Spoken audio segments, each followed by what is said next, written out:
de bien relire le chapitre 68.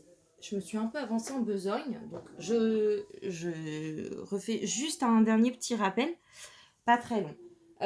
En fait, dans l'exercice, dans les exercices de la page 68, comment dire, ils travaillent vraiment la commutativité. C'est-à-dire que pour eux, quand ils écrivent 4 fois 5, c'est exactement la même chose. Non, on va pas prendre ça parce que c'est celui du fichier. Quand ils écrivent 6 fois 4, c'est exactement... Enfin, pour eux, ils vont vous demander... Alors, 6 fois 4, décomposé en addition. 6 fois 4, c'est 4, plus 4, plus 4, plus 4, plus 4, plus 4.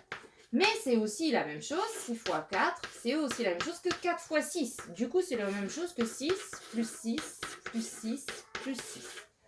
Voilà. En fait, ils ne vous écrivent pas forcément 4 fois 6. Ils vous laissent le 6 plus 4. C'est à vous de trouver les deux solutions, de trouver l'addition pour 4 fois 6. Et 6 fois 4 finalement. 6 fois 4, mais ils vont l'écrire à chaque fois 6 fois 4. Du coup, faites bien attention. Ils vont vous demander, imagine deux façons... on trouve deux additions, deux façons de faire 7 fois 3. Eh bien, il vous faudrait écrire l'addition 3 plus 3 plus 3 plus 3 plus 3 plus 3, 1, 2, 3, 4, 5, 6 et 7. Et également 7 plus 7 plus 7. C'est-à-dire que j'ai aussi 7 fois 3, c'est la même chose que 3 fois 7.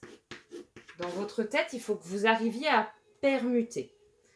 Et dans le dernier exercice, c'est des multiplications. Ils vous disent bien dans votre tête... Alors, les parents, on n'est pas encore dans l'apprentissage d'étapes par cœur. Les enfants doivent être capables de calculer mentalement 10 fois 6. Alors, je ne vais pas prendre, c'est l'exemple, je vais prendre 10 fois 5.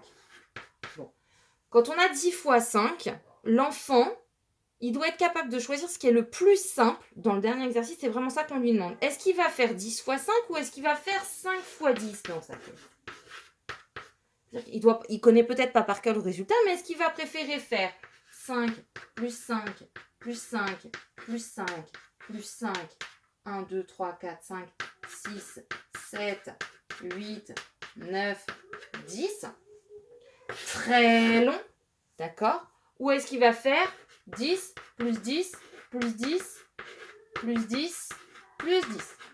Très rapide à calculer, c'est des dizaines. L'enfant, quand il va vous donner le résultat de 10 fois 5, ce qui est intéressant avec lui si vous travaillez à côté, c'est de lui dire qu'est-ce que tu as fait? Est-ce que tu as fait 10 fois 5 ou est-ce que tu as fait 5 fois 10? Et s'il vous répond j'ai fait 10 fois 5, j'ai fait 5, plus encore 5, plus encore 5, plus encore 5, c'est long. Alors que s'il vous dit en fait 5 fois 10, c'est beaucoup plus rapide puisque c'est des dizaines, maman. Donc ça fait 10, 20, 30, 40, 50.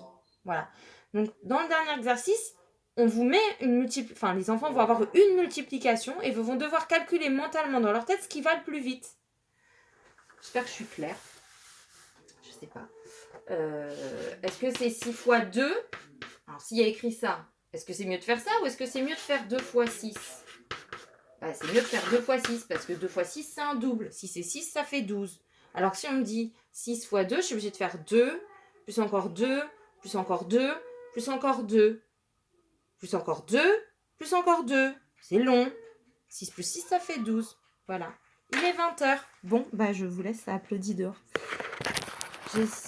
Voilà le but de l'exercice, c'est vraiment de trouver le calcul le plus rapide.